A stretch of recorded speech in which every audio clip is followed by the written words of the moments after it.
the mavericks, the true mavericks,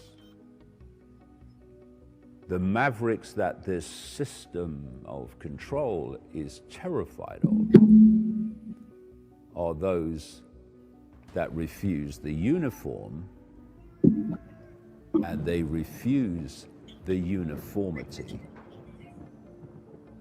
And they have the self-respect not to conform to anything that is not their free choice. So those that self-identify not with the labels of a human life, but with being an expression of infinite awareness, having a brief human experience, they're the ones that won't be told what to think. What is this place?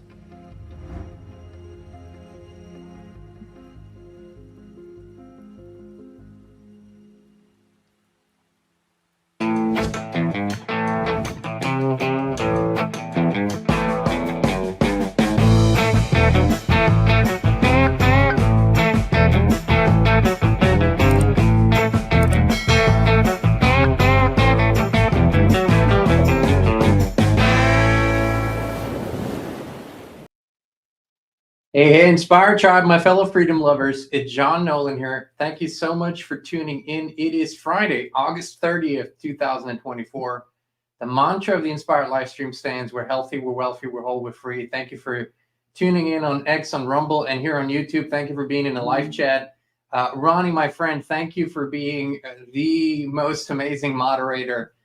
What a blessing to have you. Of course, everyone else, MC, Roberta, and everyone else who's tuning in the live chat. My wonderful wife, Christine, the wise thumbs, typing as inspired, of course. Michael, Nadia, Julio, Kokosi. Then we have Andrea here. Good to see you. Raymond is here from Norway. Hey, brother. Amy's here. Charlotte, good to see you, my friend. Thank you, everybody. Let's dive into it, my friends. I've been fascinated pretty much all my life with the subject of change. What truly creates change within humans? Why is it that some people, oh my goodness. It would help if we pulled up the...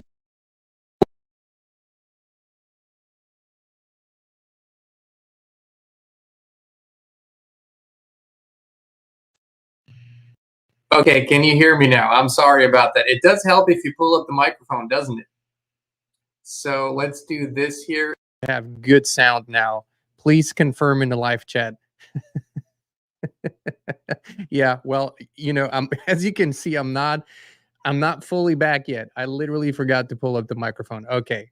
Yeah, whoopsie. That's exactly it. Whoopsie. Okay. So I've been fascinated with change. Why is it that some people live their lives basically from cradle to the grave, and it's the same chain of events over and over again? And how come that others and entire families and communities can actually change, evolve, and level up so incredibly over sometimes years, sometimes decades, or a lifetime, that they're unrecognizable to those who knew them before? And so, you know, this has been a lifelong study for me, because most of us here that are here want positive, up-leveling change for our lives. I mean, there is no other reason to be involved in any of this work than having that deep inner desire. So the question is, what creates that? Thank you, Charlotte. Greatly appreciated. And the most important factor, actually, for change, the most important value that can, by the way, be quantified, it can be measured, is literally almost never talked about, identified correctly, and developed accordingly.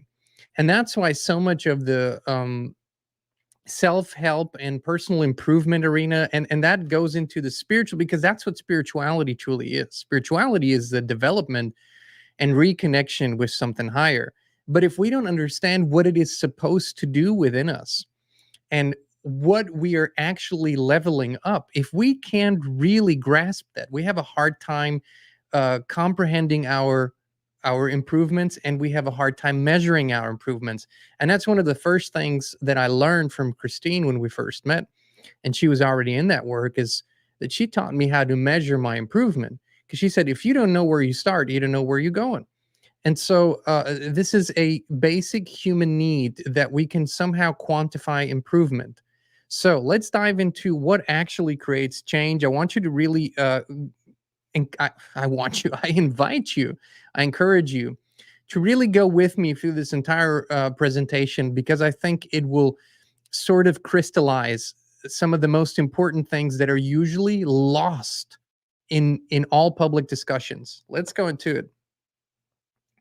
So, what creates change? And these are sort of what most people think of change is. Change comes from ideas and plans and policies and initiatives and actions. And while this is not wrong, it is far from right. This is what we've been taught, that, if you want to change something, whether that's in your life, in your community, in your company, in your country, then you have to have ideas, you have to devise plans, you have to put them into policies, and then create initiatives that will put those policies into actions. And that all sounds very reasonable, but it is only the smallest and actually last step of the chain of events. So let's go and actually look at what really creates change. So the common understanding of creating change is that ideas and actions based on those ideas are what creates change in the world. But the truth is, what we do and why we do it matters. Okay, so what we do and why we do it, it does matter. But what matters infinitely more and most is who we are while we are doing it. And this is the most overlooked aspect of pretty much everything, is who are we while we are doing something. So I've said this many times. You can take a plan, you can take a policy, and you could take two people. One that is an inherently low vibrational, let's just say that low vibing person, and you say, now go implement this policy. And then you take someone who's a high vibing, a more evolved, mature, and also spiritually mature being, and you go, now implement that policy. Same policy, same plan. Now, how do you think the outcome's going to be different? And the journey to that outcome's going to be different. It's going to be worlds apart, even though it's the same policy. And so we are overlooking the most important factor of all most of the time. And of course, because most people are so disconnected, they only hear the words that someone says. That's why they fall for politicians and other people who sell them something, because they say all the right words. But people have lost their ability to intuitively measure who is that person while they're speaking those words. Let's look a little further here together. This is a map. This is a very, very famous and probably a breakthrough in our understanding of ourselves. A map of consciousness, which is a trademark, by the way. So I want to mention this. It was created by the late consciousness researcher, Dr. David Hawkins. This is his famous map of consciousness, where he shows the levels of consciousness, LOC, level of consciousness, which is by far the most important value in human existence. If you're going to pay attention to one thing, then pay attention to levels of consciousness. They determine everything. Not what is being done, not what is being said, but the level of consciousness from which it is created, from which it is put into action. That is what matters. Nothing else matters. So on the lowest down here, you can see very low, and he created this map which has numeric values from 0 to 1,000, but 20 is where he put shame. And then it goes up guilt and apathy and grief and fear and desire. That's at 125. Anger at 150. pride at 175, and then we get to 200, which is the crucial, which was identified as the crucial level of consciousness, where we move from inherently or predominantly negative thoughts, actions, and emotions into positive or creative, constructive thoughts, actions, and intentions. That is courage. There were, we will at another point dissect this even deeper, where we will look into the world's history and the history of consciousness, and when we broke through 200 and what kinds of changes that created.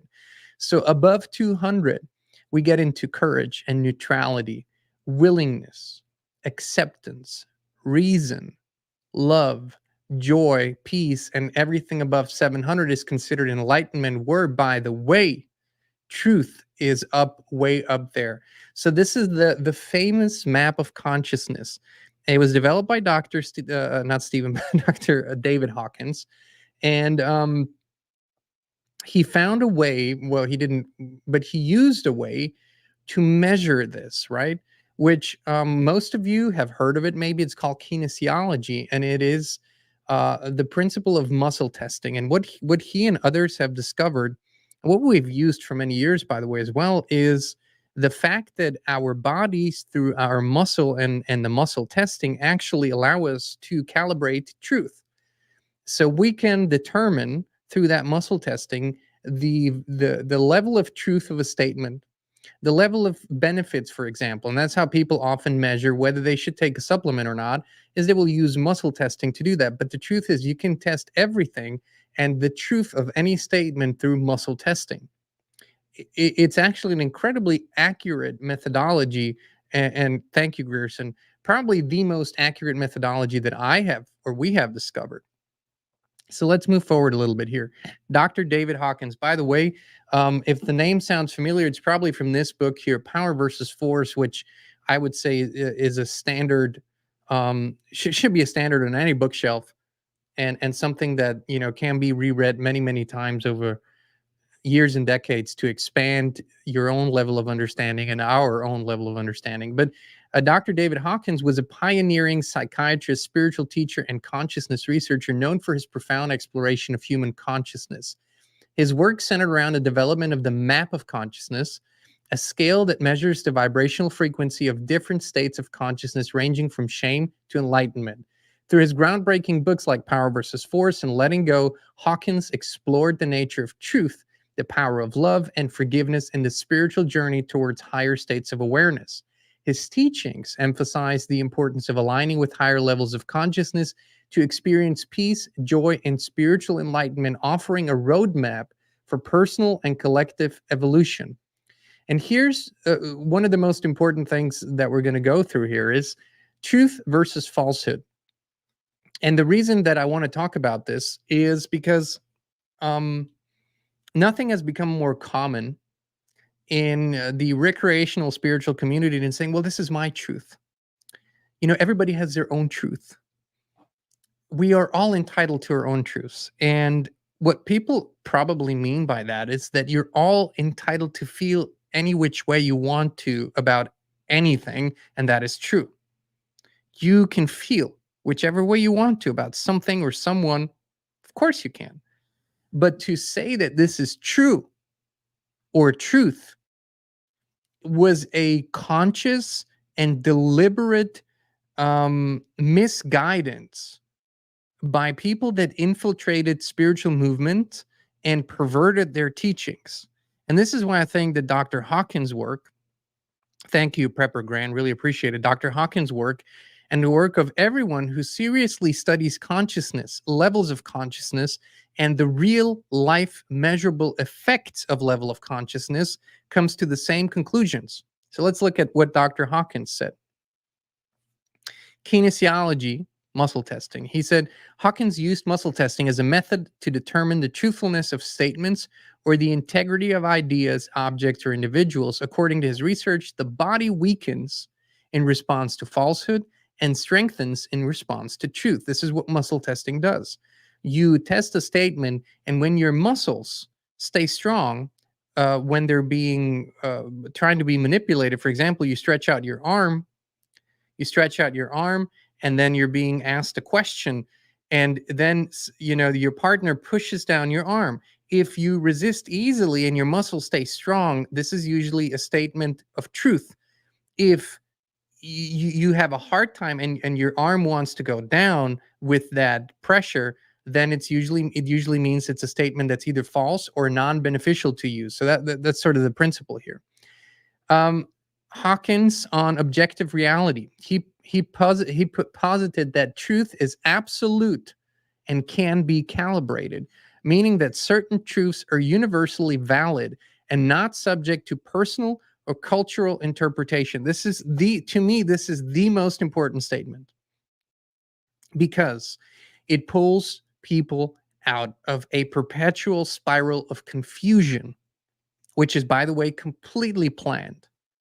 The confusion is aimed to bring people to the brink of insanity because they think that there is no more truth. The truth can be hidden, it can be manipulated, it can be perverted, it can be inverted, it can be all of those things, but it remains the truth. And there are objective truths that are discoverable, observable, and repeatable. So this is probably one of the most important, if not the most important, realization that comes from his work. Power versus force. True power is aligned with higher levels of consciousness, such as love, truth, and peace. It is effortless and enduring. Force is associated with lower levels of consciousness like anger, pride, and desire. It is often aggressive, transient, and ultimately self-defeating. So Hawkins argued that power is nonlinear and doesn't diminish with use, unlike force, which is finite and requires constant effort to maintain. So what this also means is that when we align with higher states of consciousness, we tap into an infinite well of energy and power that actually, the more we apply and use it, the more it seems to replenish, versus force that comes from these lower states of consciousness, which is something that needs to constantly be replenished and actually makes us, depletes us, frustrates us, depresses us, stuff like that. Thank you, Love Buzz. Really appreciate it. Dr. Hawkins suggested that raising one's level of consciousness by even a small amount during a lifetime is a significant achievement, given the challenges and effort required to transcend entrenched patterns of thought and behavior. He indicated that most people could realistically raise their consciousness by about 5 to 10 points over the course of their life if they are dedicated to spiritual growth, self-awareness, and the practices he recommends. Now, I would suggest that these numeric values have gone up in the last years, which I would say, and to a certain degree, I think this is confirmed by studies and numbers, that more people have risen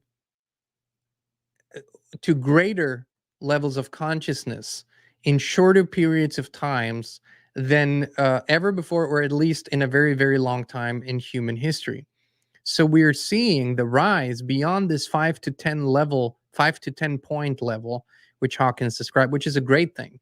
It means that more humans than ever are actually focused on raising their consciousness, whether they do it consciously or not, whether they even really comprehend levels of consciousness, doesn't matter. What they do is seek to become the best possible version of themselves using the tools at hand, and through that raising their levels of consciousness.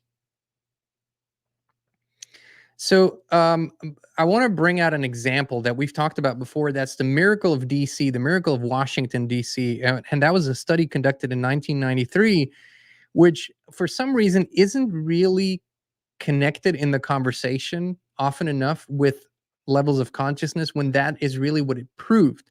But so this study was conducted in Washington, D.C. from June 7th to July 30th, 1993 It aimed to reduce violent crime through the Maharishi effect and brought approximately 4,000 participants to practice transcendental meditation and transcendental meditation CD programs. And here's what the interesting thing was, and this is anecdotal. I don't have really, I read this in a secondhand account. I don't have a real quote, but apparently the mayor of DC at the time was asked what would need to happen to reduce violent crime by 25% in the inner city. And he said, well, how about a 2-week multiple feet snowstorm? So that was kind of, and that, as I said, it's anecdotal, but that was kind of what I heard was the thinking at the time of what could possibly do that. So they brought in 4,000 meditators that practice transcendental meditation. And what happened? So again, there was a demonstration project to reduce violent crime. They involved the University of, I forgot, but it was one of the bigger ones, one of the reputable ones in mainstream. A 27-member independent project review board monitored the research, and they had weekly violent crime measured by Uniform Crime Report Program of the FBI. So they saw a significant decrease by an average of 23.3% in violent crime during the study period. This is actually incredible. It's it's a little over a month, and that is very, very little to think about. What else? What initiative that you could think of reduces violent crime by 23% in a month or so? It's unheard of, actually. Let's look a little further. So what did they actually study here? It was the so-called Maharishi effect. So when 1% of a population practices transcendental meditation, or a square root of 1% practices an advanced form of transcendental meditation, the collective consciousness of the area is positively influenced, which means it goes up. And what is the square root of 1% of the US population? The square root of 1% is approximately 1,847 people if we believe official population statistics. What does that mean? It means that 1,847 highly skilled transcendental meditators that can use advanced techniques of transcendental meditation can positively influence the collective consciousness of the entire United States. 1,847 people. This is why over and over and over again, we have said that we don't need the mass. We don't need the masses, and the masses will never get to this point. We don't need a majority. We need the square root of 1%, or even just 1% of the population. Even that is a very achievable number.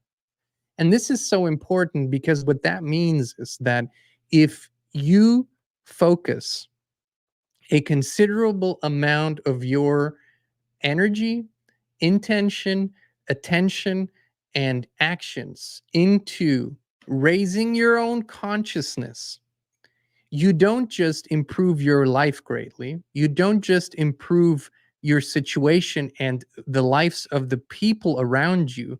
You're actually becoming part of a network of people that are incredibly and positively influencing the entire population and hence everything. And so this is one of the biggest hidden keys that sort of is lost. And you can explain this through the 100th monkey effect. You can explain this through quantum entanglement. Actually, you could use any which way you want to, but the truth is that the effects are real and visible. If you are in an anxious or angry state of being, and you walk into a room where 10 people have just practiced meditation, and not just transcendental meditations, there's other techniques, by the way, but have just practiced this for an hour, you walk into that room, there's almost a 0% chance that you can remain anxious and angry because the energy is still there and it lingers around. It's actually incredible how little this is really talked about. The underlying principle is this. The Maharishi effect is rooted in the belief that consciousness is a field that can be influenced collectively, like we just said. The more coherent and peaceful the thoughts and intentions of individuals, the more they can positively affect the collective consciousness of their surroundings. And here's an important buried lead. It's not just humans that have a level of consciousness. It's not just living beings as we perceive them. Places, areas, mountains, lakes, homes, objects all have individual expressions of consciousness and are individual expressions of consciousness and have a measurable level of consciousness. That's why when you walk into a house, it can feel really, really, really good because the level of consciousness is high, or you can walk into another house and you feel like crap because the level of consciousness is low and you feel that. Some places are so repelling to you that you wouldn't even think of going there, while others you can't help but wanting to go there more often. People visit pilgrimage sites, right? Why? Because certain areas around pilgrimage sites have a high level of consciousness. When you step into that field, you immerse yourself in that high level of consciousness. So now imagine this. Let's just imagine that your level currently, and I don't want to assume, is 300. Okay, let's just say your level is 300.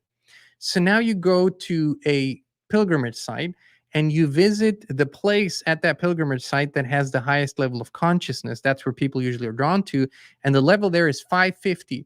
So you're at 300, it's 550. You enter that field. This is where incredible positive influence is. You can experience that. That's where people have out-of-body experiences. They have healing experiences. They have spiritual revelations. All of this is actually consciousness, something that we cannot see, something that we cannot touch. And yet it has the greatest influence on all of us, and our own consciousness has great influence on everything around us. So once again, like I said, let's say you're somewhere between willingness and acceptance, right? Somewhere in the 300 range, or between neutrality and willingness. And then you step into a field of joy and love between 500 and 540, 550. That's an incredible feeling. Most people don't want to leave that. That's why some people save up for years to keep returning to the same places in the world. And they travel, and they travel great distances. That's how powerful consciousness is. So what raises consciousness according to Dr. David Hawkins? Something that he calls letting go. Now, I don't always agree with that terminology, but I think ultimately it goes to the exact same direction or same place. His letting go technique this is one of Hawkins' core practices. It involves fully experiencing emotions without resistance and then releasing them. By letting go of attachments to negative emotions, thoughts, and desires, one can elevate their consciousness. This goes to acceptance. Accepting life as it is without judgment or resistance helps dissolve lower states of consciousness like anger, fear, and pride. And here's the misconception. The misconception of this is that people say, well, does that mean I just bend over and take it, turn the other cheek no matter what happens? I don't resist. I don't fight back. No, that doesn't mean that at all.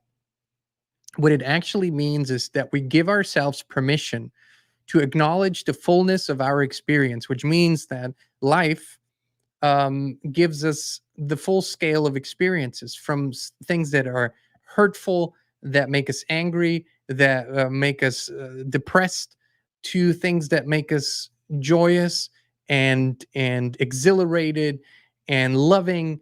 And so life has this full spectrum.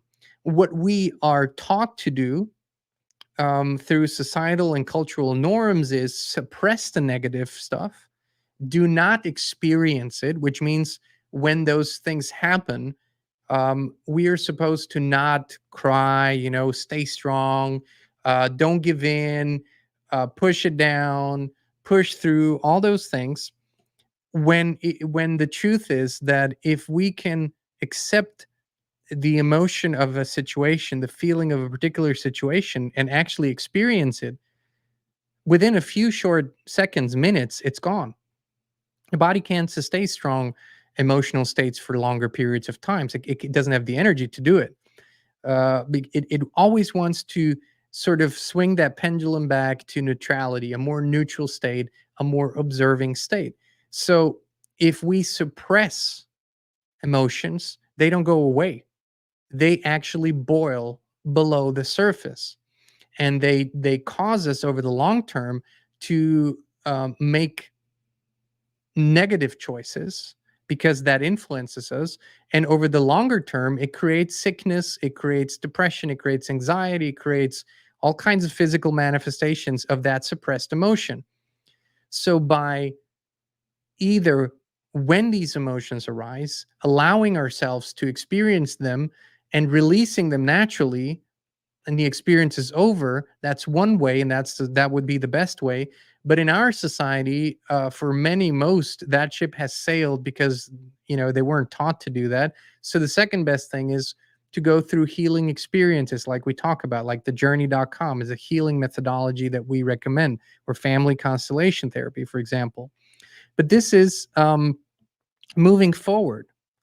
This is radical acceptance, is to not resist what you're experiencing in this moment. And I'm not talking about a physical, like if you're being abused, if you're being somehow, of course you have to remove yourself from that situation. I'm talking about emotional experiences. And that acceptance in the moment means you're not fighting it, you're accepting the feeling, you're releasing it because it was felt, and that gives incredible strength, because you don't have to carry excess weight of past traumas, pains, and emotions any longer. Meditation. This is, I mean, you'll hear this from everyone who has reached a certain level of consciousness. Regular meditation. Hawkins advocated for daily meditation as a way to quiet the mind, connect with higher states of consciousness, and experience inner peace. This practice helps individuals detach from the ego and align with higher spiritual truths. The reflection on spiritual truths, scriptures, or the nature of reality can deepen one's understanding and elevate consciousness. Prayer and devotion, which to me are other words, to describe the same thing. To me, prayer and meditation, when practiced with sincerity and depth, are the same thing. Engaging in sincere prayer and connecting with a higher power or divine source can raise one's level of consciousness. Hawkins emphasized the power of prayer to bring about transformation and spiritual growth. Devotion, cultivating a sense of devotion through spiritual practices, aligns the individual with higher energies of love and compassion. As a matter of fact, during group prayers, when in a trusted field with trusted others, or group meditation, we were able to temporarily raise the consciousness in a room, like we did at our Yada retreats. I think the highest we've ever measured was somewhere between 850 and 900 for a short period of time. Imagine that. So we elevated, through a conscious practice like meditation, the level of consciousness in that particular area by hundreds of points. Now, that doesn't stay that way, but through raising it for a short period of time, we are long-term raising it by a few points. This is actually incredible, how our directed intention and attention can steer and change things in a very short period of time. Truthfulness and integrity. The commitment to truth. Living in alignment with truth and integrity is essential for raising consciousness. This involves being honest with oneself and others, and consistently seeking and upholding truth in all aspects of life. This is probably to me, the key element, because it's sort of the foundation for everything else. It involves being honest with oneself and others, and consistently seeking and upholding truth in all aspects of life. Moral integrity. Maintaining high moral and ethical standards supports higher levels of consciousness, especially when no one is looking. You can't fake that. This is what I said in the beginning. You can't fake elevated levels of consciousness. You can speak the words, you can use the language, but you can't fake it, because it is an actual state of being that can be measured. And that's why I said that the best tricksters, the best con men, know what words to use. They learn the proper intonation. They learn the proper body language. Those are some of the mega church preachers. Some of them are the biggest frauds in the universe that have a level of consciousness that is, next to zero, but they practice the art of imitation. They study how really elevated consciousness leaders speak, how their mannerisms, their intonation, their everything, they copy that. And when people themselves are not in tune, they somehow can't tell the difference. When they are in tune, they are so repelled. And that's the difference. When you are in tune, you're so repelled by them, you can smell bullshit from a mile away. Also, and here's the flip side of this, when you yourself have a low level of consciousness currently, when you're trapped in those lower echelons and you actually hear someone that is high up there on the map of consciousness, sometimes you're just as repelled. It smells just as much as bullshit because the gap is too big, even though that person is saying the truth or coming from a truthful place, but because you're not in alignment with that. So it goes both ways. Forgiveness. Letting go of grievances and practicing forgiveness are crucial for releasing lower emotions like anger and resentment. Forgiveness frees the heart and mind, allowing one to move toward higher states of love and peace. This is once again a very oftentimes misunderstood field. Forgiveness is not absolution. Forgiveness does not mean that somebody is let off the hook for their transgressions, crimes, and abuses. Forgiveness, first and foremost, is the act of releasing yourself from the necessity to experience your past pains over and over and over again. That is first and foremost what it does. It is freeing your own heart and freeing your own mind from perpetual re-experiencing it, from playing that movie and having the same emotional experiences over. That's what forgiveness really does. Ultimately, real forgiveness is happening on a spirit level, spirit to spirit. On that level, we don't practice judgment. It's not there.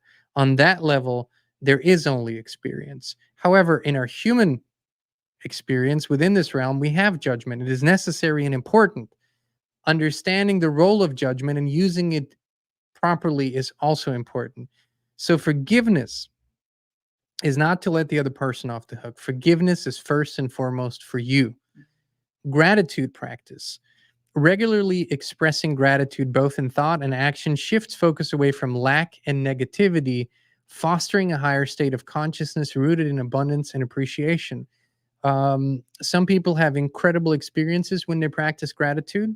They become that over time. The more you practice it, the more you become it. And appreciation and gratitude become a natural state of being that doesn't even seem to have to be practiced anymore. And for others, it is the most difficult thing because they say, I don't have anything to be grateful for. Well, that is a sad state of affairs because you're breathing, you're here, so chances are you do have something to be grateful for. But this is one of the most powerful practices. Christine and I used to take our kids on long gratitude walks. And the gratitude walks were some of the most powerful practices we've ever done. And the kids, first time we introduced it to them, they kind of thought it was stupid. Of course they did. And what is a gratitude walk? We would leave the house and walk for about, 2 miles and take turns expressing what we're grateful for. Either say it starts with something like, I'm so thankful, or I'm so appreciative for, or I'm so grateful for, and then you would express what you're grateful for. Now, there were a few rules. One, everything has to be stated in the present tense. It doesn't have to be something that is already a real experience or truth in your life. Like, for example, if it was something that they wanted, or that they wanted to achieve, they could express it just as much in present tense. I'm so grateful for winning the dance championships or whatever it was at the time. And the second rule was that no one had the right to express judgment about another person's expression of gratitude. So in the beginning of those walks, they would kind of take a lot of time till they came up with something. Within a very short period of time, they would start fighting each other over whose turn it was. And we would walk 2 miles one direction and 2 miles back. So it's quite some time. And even as we walked through the door coming back home, they would still go on and on and on about what they're grateful for. And then you see how a child's mind starts comprehending the concept. Like, I'm so grateful for electricity, for indoor plumbing, for shoes, for floors, for whatever. I mean, there's a million little things that they experience every day that they were grateful for.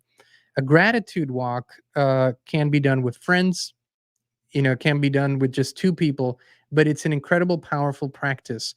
Your level of consciousness will rise by quite a lot by just walking and expressing things you're grateful for. You'll feel amazing.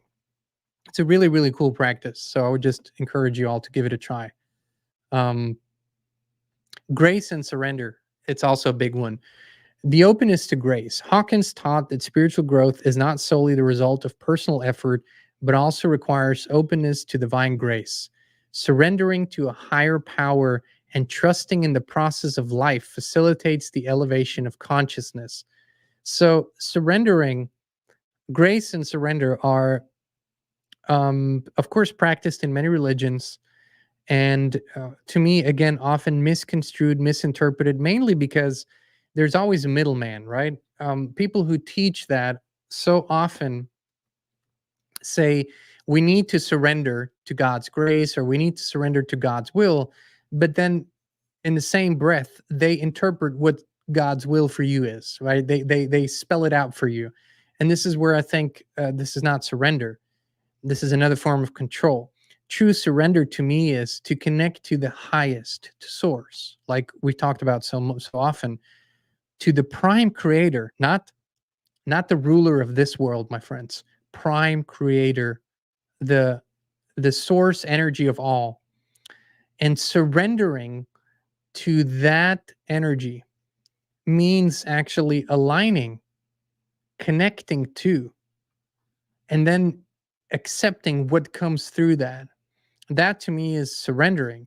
What is in the way? Our egos, oftentimes our education, our cultural imprints, our religious imprints. I mean, these things are often in the way to true surrender. You hear all the words that were told to you in your life, but true surrender is to go beyond that. No more programs, no more imprints, just you and the creator. That's an entirely different story. So that is acknowledging that the ultimate source of power and enlightenment is beyond the individual ego and surrendering personal will to the divine will. It's a key aspect of raising consciousness. Okay, so before we go into what else there is and how we can support ourselves, I'll get back to this in a moment here. The level of consciousness was at an all-time high, speaking about averages on Earth, in 2019. So it is no coincidence that by the end of 2019 and early 2020, one of the biggest and most detrimental campaigns to control and manipulate human minds, hearts, and most importantly, consciousness was unleashed upon the population worldwide.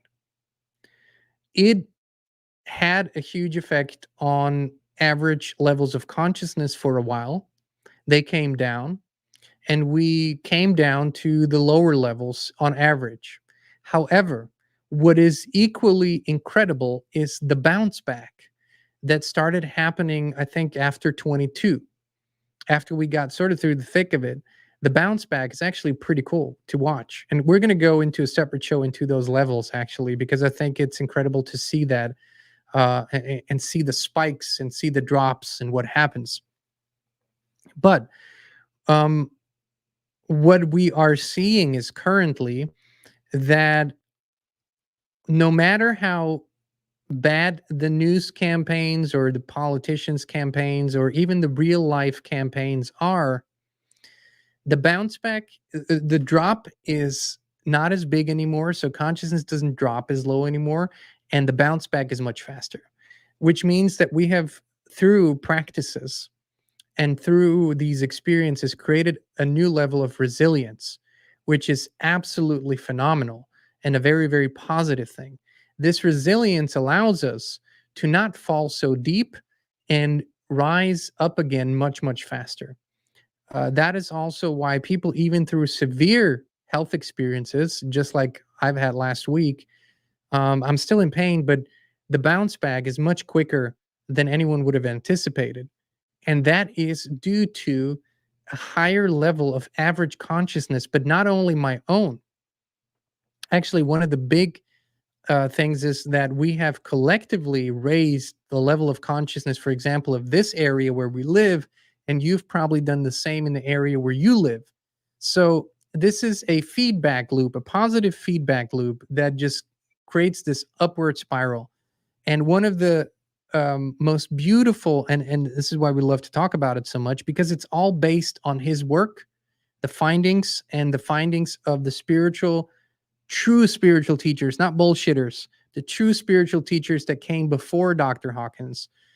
So the work of FLFE, our friends at FLFE, is all based on the studies of consciousness.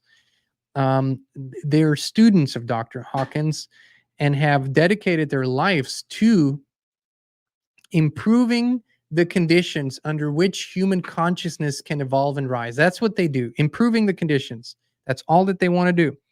And so this FLFE, this technology, is something that allows us to bathe in a field of high consciousness at all times if we choose to use the service. It is no substitute for prayer or meditation or your spiritual practices whatsoever. It is, like I've been saying, it's like a heating system. Now, when it gets cold in winter, you can either try to stay active and moving all the time, and you can try to manually create enough heat so that you stay warm, or as we have done over time, we've sort of created heating systems that take a minimum effort to get started, and then they keep us warm, and so we don't have to worry about that. So most people in their homes don't have to constantly worry about how they're going to stay warm. That's what a heating system does. Now, what if there was a system that could allow you to maintain a certain level of consciousness around your home without you having to constantly meditate 10, 12 hours a day to keep it that high? Well, that's kind of, if you'd asked me, is that possible? I'd say, I don't know. I don't think so. But a year of using the FLFE service has taught me that, yeah, it is possible. And it is one of the most valuable and helpful services in the world today. So for those who haven't experienced it, FLFE is a unique energy service engineered to enhance the level of consciousness in our environment. Rooted in the principles of multiple disciplines of consciousness studies, quantum science, and qualitative and quantitative research, FLFE works by elevating the consciousness level of your home, phone, or object and blessing everything in the field. It is much more sophisticated than that, and there are thousands of programs at work. They're all requests to divinity that are amplified, first studied, then measured. And when this intense studying and measuring comes to the highest and best possible conclusions, then these requests to divinity are amplified through a Tesla-inspired technology that works with the principles of quantum entanglement, right? And so this is how it is possible that you don't have to download a device or buy a device or have anything in your home to allow you to experience this field. As a matter of fact, the testimonials that only we have received, I'm not talking about FLFE as a company, but that we have received, have blown us away. Hundreds and hundreds of emails of people that and some of these experiences are very well studied. Some of them are anecdotal, which means that a lot of people experience them, but FLFE and the company would never claim that. But like one of the most beautiful stories was of a family that had a daughter in her teens that had been severely depressed for years. No levels of joy, dark, even suicidal thoughts. Within, I think, 48 hours of the service being activated in their home, her demeanor had changed to smiling, expressing positive thoughts, actually jokes and joy, which the parents could not believe. They could not believe that such a thing is possible. But listen, we have all experienced what can happen when we are in the presence of someone who has a high level of consciousness. We might not think, oh, she has a high level of consciousness, but what we experience is feeling good. We feel excited, or we feel at peace, or we just want to be in their presence because they seem to have something that people call charisma. It is the principle, the underlying principle is exactly the same. What they are exuding is a higher level of consciousness. And that's what most people want to experience over and over again. That's how they want to live their lives, in a higher level of consciousness, LOC, level of consciousness. So this is what this service helps to provide for a business, for a home, or another object of your choosing. And as I've said before, I think it is one of the most important services in the world today. And I think maybe in a few decades, this service won't be necessary any longer, and nobody will be happier than the founders, actually, to say that, well, we've done it together. We've done it. We don't need it any longer. So here are some of the things that people experience: an exceptionally high consciousness field similar to that sacred site like Machu Picchu or Stonehenge or the Great Pyramid. EMF mitigation, especially, and this is important, if you have shungites, the real shungites from Russia. You have to get the real shungites. When you have them around your house, strategically placed a little bit, the EMF mitigation even goes up higher. That's what they also recommend. But EMF mitigation has been one of the biggest blessings for us with this service. Geopathic stress mitigation, property history clearing. So it means that when your house goes on that property, or your apartment where you live, whatever negative history, energetic history it has, will be cleared.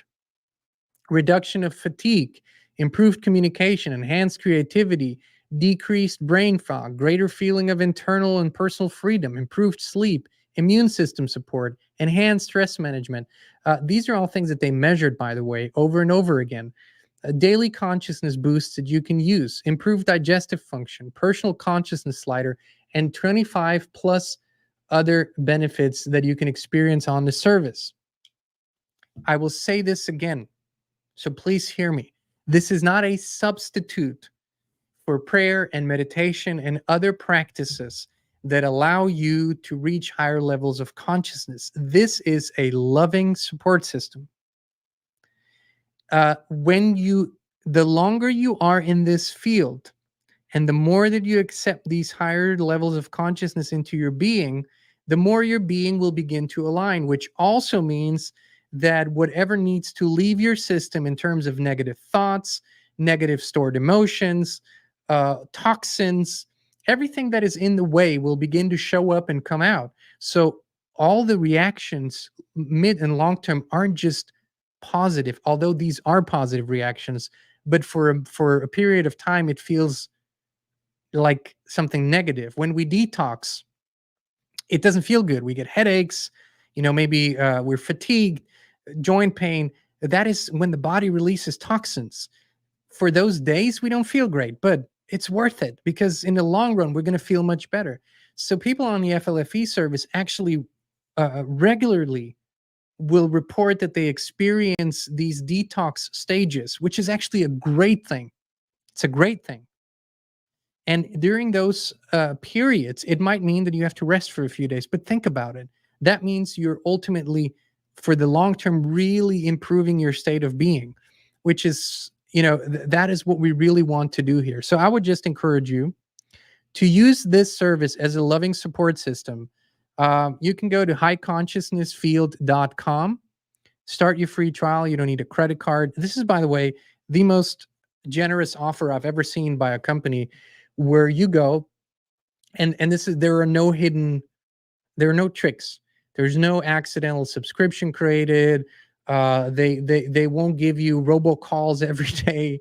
Actually, you get the same dedicated customer service, and these are amazing people that their instructions are take as much time as God tells you need to take with that customer. This is the instructions that they receive at FLFE from their founders. And you can ask questions, and you can have a completely free 15-day experience with no strings attached, which I think is in and of itself a level of consciousness that shines through from the founders. It's not just faith in their service. It's actually wanting for people to experience it. And last but not least, what I love, and Christina and I love about FLFE, is that 90% of their work is in service. 10% is the business side of things, which funds the other 90%, which is incredible. So I would encourage you to try it out, give it a try. And if you haven't yet, pick up those practices, pick up those little rituals that you do every day. So, go within, do breath work, prayer, meditation. And what I would, in order for you to experience what it does to you. So if you do it first thing in the morning and you get up, then you could say, okay, how am I feeling now? And be honest on a scale of 0 to 10. What's my emotional state? And let's just say you're a 4. You woke up, you're feeling, you're a 4. Write it down. I'm a 4. And then set the intention for experiencing gratitude, for experiencing peace. Go into a little breath work practice, just deep breaths, and set the intention. And 10 minutes later, when you come out of it, ask yourself again, how am I feeling now? And maybe you're a 7 now, maybe you're an 8 now. Usually you will go up on that scale. And you can track your improvement over time.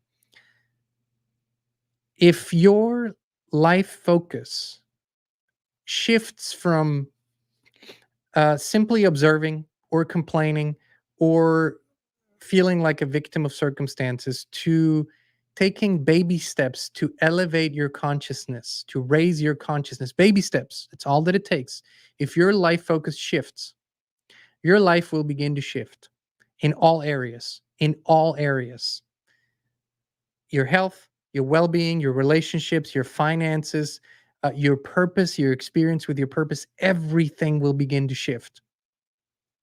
Everything will begin to shift. I don't care how young you are today, whether you are at the tender age of 77 or 34, I don't care. There is no such thing as too late. There is no such thing as impossible. There is no such thing as it doesn't work for me.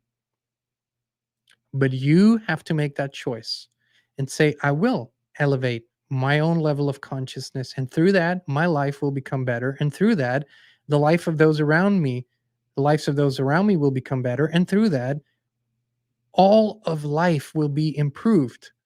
Truth will be manifested in our realities. All right, my friends. Thank you so much for tuning in. Please visit highconsciousnessfield.com. Start your free trial. No strings attached. No credit card needed. And, or click the link in the description. And we will be back with you again very, very soon. You know, we love you and we appreciate you. Could be only a few clicks away from experiencing something amazing, something that has changed thousands of lives all over the world. I'm talking about a high consciousness field similar to those at pilgrimage sites and sacred places. It's where people go to heal, to connect, and to become the best possible version of themselves. With FLFE, you can bring such a high consciousness field into your home right now. It's a spiritual quantum technology based on the work of Nikola Tesla. Better sleep, more energy, greater well-being, improved finances, electrosmog mitigation. These are only some of the things people on the FLFE service are experiencing. Try it now for 15 days completely free of charge, no credit card needed. Just click on a link down below to start your free, no strings attached FLFE trial right now.